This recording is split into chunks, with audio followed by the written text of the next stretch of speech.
الشيطان الرجيم بسم الله الرحمن الرحيم الحمد لله رب العالمين والصلاة والسلام على سيد الأنبياء والمرسلين المخاطب بطه وياسين سيدنا ونبينا وشفيع ذنوبنا وحبيب قلوبنا وطبيب نفوسنا مولانا أبي القاسم مصطفى محمد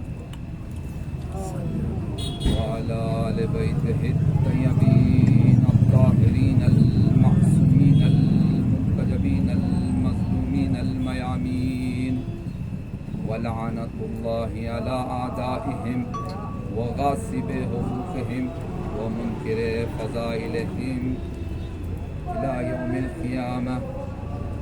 أما بعد فقد قال رسول الله صلى الله عليه وآله وسلم إني تارك فيكم الثقلين كتاب الله وإترة أهل بيتي ما إن تمسكتم بهما لن تضلوا أبدا. عزیزان محترم، عزاداران سید الشہداء، اس خالق کائنات کا شکر ہے کہ جس نے ہمیں عاشقان اہل بیت میں پیدا کیا اور فرش عزا جیسی عظیم نعمت کو ہمارے سپرد کیا. یہ وہ نعمت ہے کہ جس کا جتنا بھی ہم شکریہ ادا کریں تو کم ہے. عزیزان محترم،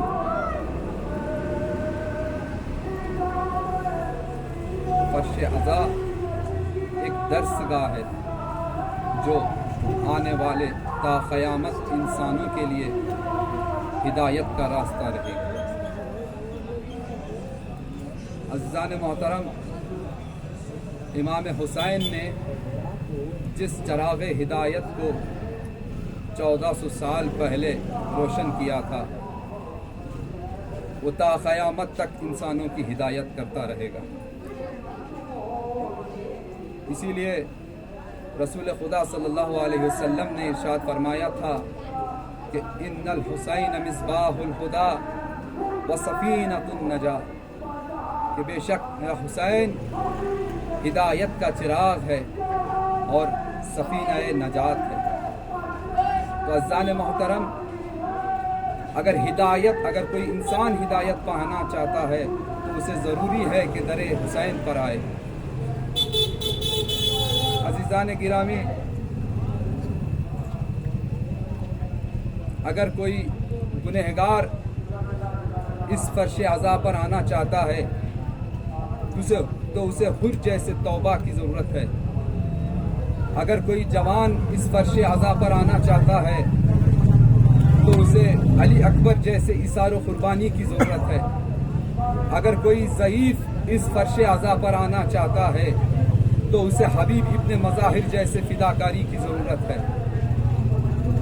عزیزان محترم، یہ فرش عزا کی شکل میں تا قیامت تک انسانوں کو ہدایت ملتی رہے گی. عزیزان گرامی، ہم نے جس حدیث کو اپنی گفتگو کا سرنامہ کلام قرار دیا ہے وہ عالم اسلام کی مشہور و معروف حدیث ہے کہ جسے نہ صرف اہل تشیع بلکہ اہل سنت کی معتبر کتابوں میں جس حدیث کا ذکر ہوا ہے کہ جس میں رسول اکرم ارشاد فرما رہے ہیں انی تارکن فیکم الثقلین کتاب اللہ و اطرتی اہل بیتی ما ان تمسکتم بہما لن تضلوا ابدا، کہ میں تمہارے درمیان دو گراں قدر چیزیں چھوڑے جا رہا ہوں. ایک ہے قرآن اور دوسرے ہیں اہل بیت. جب تک تم ان دو چیزوں کو تھامے رکھو گے تو کبھی گمراہ نہیں ہوگے. عزیزان گرامی، گویا رسول اکرم نے اس حدیث کے ذریعے مسلمانوں کی سعادت دنیا و آخرت کے لیے ایک فارمولہ دیے گئے ہیں کہ اگر تم چاہتے ہو کہ دنیا و آخرت میں کامیاب رہو